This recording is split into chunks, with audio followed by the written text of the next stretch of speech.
ABP live में अब हम आपको लिए चलेंगे जापान, जहां प्रधानमंत्री नरेंद्र मोदी गए हुए हैं। आज उनके दौरे का चौथा दिन था। कल जापान सरकार के साथ अहम समझौतों के बाद आज व्यापारियों से उन्होंने बात की, उद्योगपतियों से बात की और वो टीसीएस के सेंटर में गए। वहां उन्होंने ड्रम बजाया। वो तस्वीरें आप अगर सुबह से टीवी देख रहे हैं तो जरूर देखी होंगी आपने, नहीं तो हम आपको दिखा देते हैं उनके ड्रम बजाने की तस्वीरें। लेकिन उसके पीछे कहानी है। वो ड्रम, उस ड्रम के पीछे कहानी है। उस ड्रम को वहां बजाने का पीछे एक संकेत है। जापान में उसको क्या समझा जाता है, ये देखिए।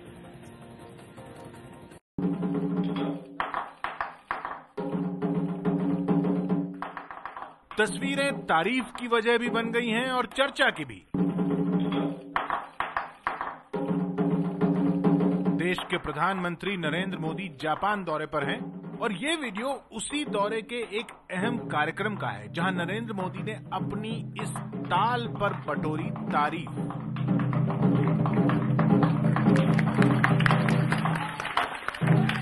चंद पलों तक नरेंद्र मोदी ने पहले ड्रम बजाने वाले दोनों कलाकारों को बारीकी से देखा और समझा।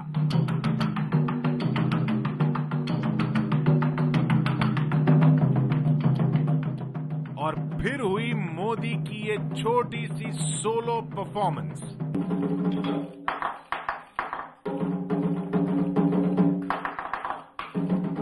नरेंद्र मोदी सिर्फ सोलो शो तक नहीं रुके, कलाकारों को अपनी ताल से ताल मिलाने की चुनौती भी दे डाली और फिर शुरू हुई ये जुगलबंदी।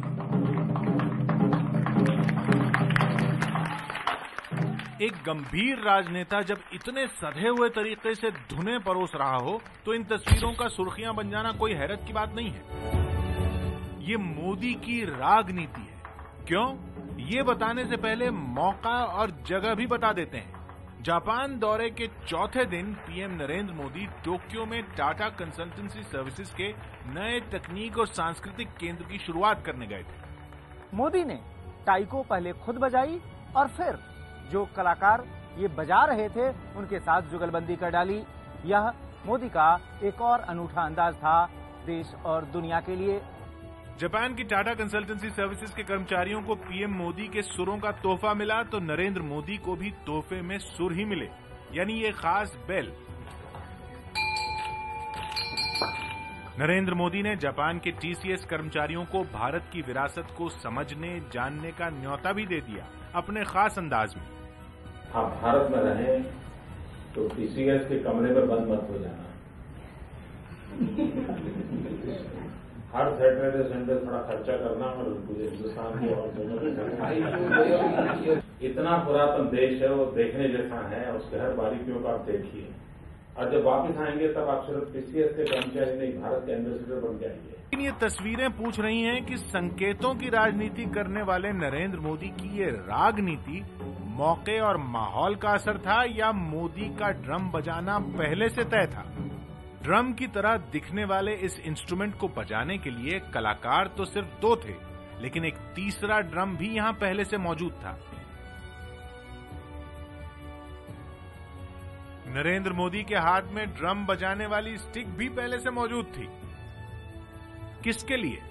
जाहिर है ये पहले से ही तय भी था और इसके इंतजाम भी किए गए थे कि नरेंद्र मोदी ड्रम बजाएंगे ताकि टीसीएस का ये कार्यक्रम मोदी की राजनीति का एक और नमूना बन जाए। मोदी को ड्रम बजाते देखना तो उनके करीबियों के लिए भी चौंका देने वाला था। दरअसल जापान में परंपरा ये है कि किसी शुभ अवसर या उद्घाटन के मौके पर ताइको नामक ड्रम बजाया जाता है।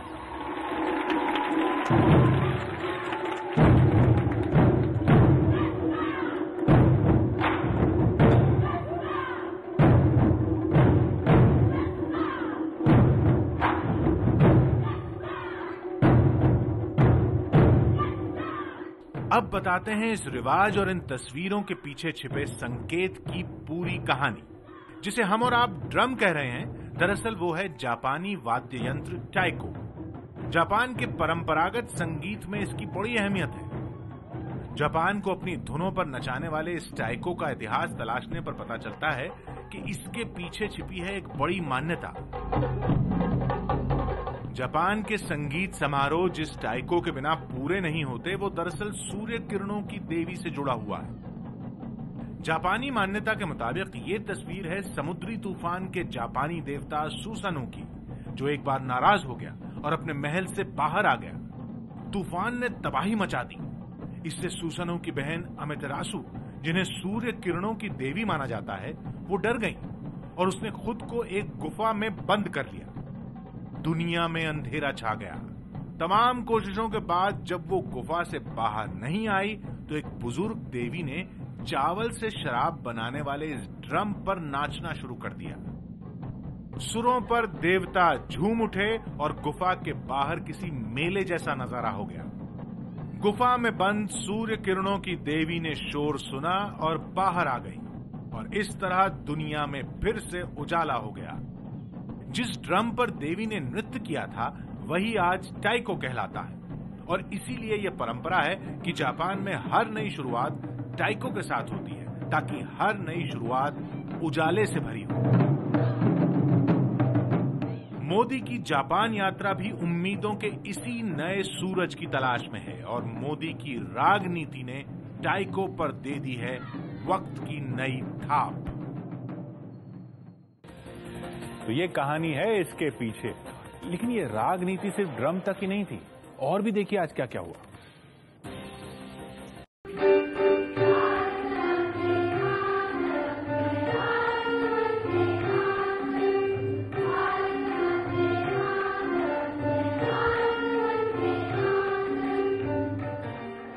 ये हैं जापान की राजधानी टोक्यो के होटल ओकुरा की तस्वीरें। प्रधानमंत्री नरेंद्र मोदी एक धुन में खो गए हैं।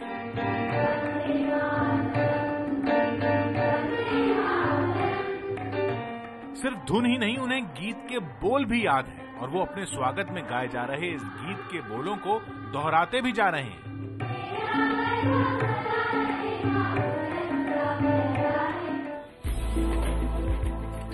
मोदी के जापान दौरे का चौथा दिन।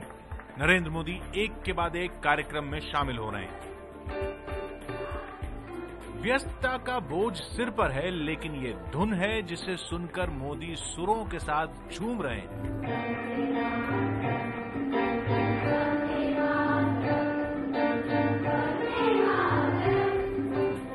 गीत सुना आपने? वंदे मातरम का ये जयघोष मोदी का पसंदीदा गीत है। खुद सुनिए कैसे ये गीत जापान की जमीन पर एक संगीत प्रेमी में बदल चुके मोदी की थकान उतार देता है। ये जब बच्चे गीत गा रहे थे, मैं करीब 25-30 साल पहले हर दिन इस गीत को गुनगुनाता था। ये मेरा बड़ा प्रिय गीत था। तो आज मुझे मेरी सारी थकान उतर गई।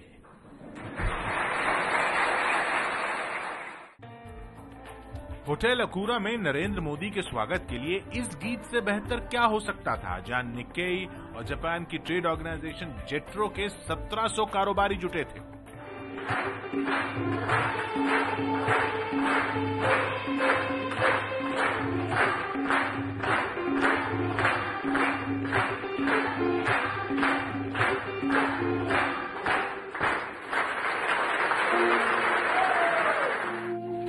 अपने जापान दौरे के तीसरे दिन मोदी जापान में सुरों का एक और करिश्मा भी कर चुके हैं। खुद सुनिए।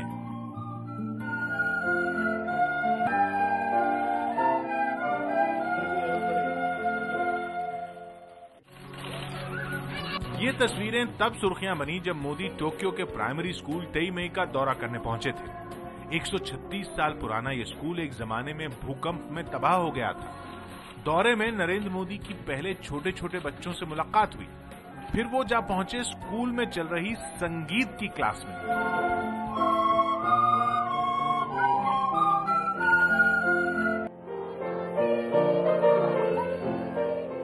मोदी के हाथ में मौजूद इस साज को हम और आप भले ही बांसुरी या मुरली कह लें, लेकिन दरअसल वो रिकॉर्डर नाम का साज है। बांसुरी से अलग ये बजाने वाले सिरे पर संकरा और दूसरे सिरे पर चौड़ा होता है। मोदी के लिए ये वाद्य यंत्र भी नया था, लेकिन क्या मोदी के सुरों को सुनकर लग रहा है कि मोदी ने इसे पहली बार ही अपने होठों से लगाया है?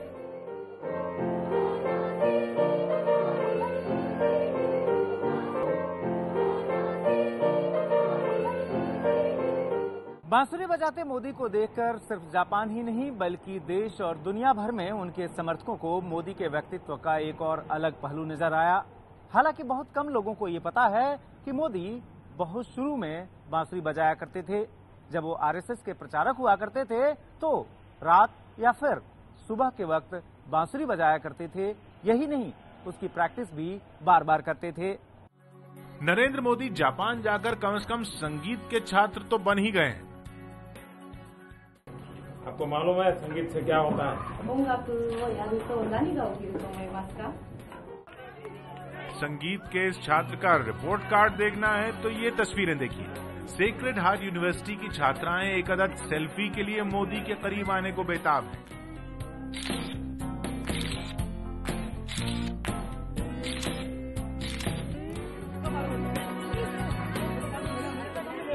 तो वहीं बच्चे भारत से आए इस मेहमान का ऑटोग्राफ हमेशा के लिए संजो लेना चाहते हैं। तो कल मोदी को बांसुरी बजाते, आज ड्रम बजाते देखा, लेकिन गीत भी लिख चुके हैं मोदी। वो देख चुके हैं गुजरात के लोग। सौगंध मुझे इस मिट्टी की, मैं देश नहीं मिटने दूंगा, मैं देश नहीं मिटने दूंगा, मैं देश नहीं झुकने दूंगा। सौगंध मुझे। पूर्व प्रधानमंत्री अटल बिहारी वाजपेयी की ये कविता प्रधानमंत्री नरेंद्र मोदी की पसंदीदा कविता है, जो वो कई मौकों पर कई मंचों से सुना चुके हैं। मोदी की इस पसंदीदा कविता का इस्तेमाल साल 2014 के चुनाव में बीजेपी के विज्ञापनों की तरह भी हुआ था।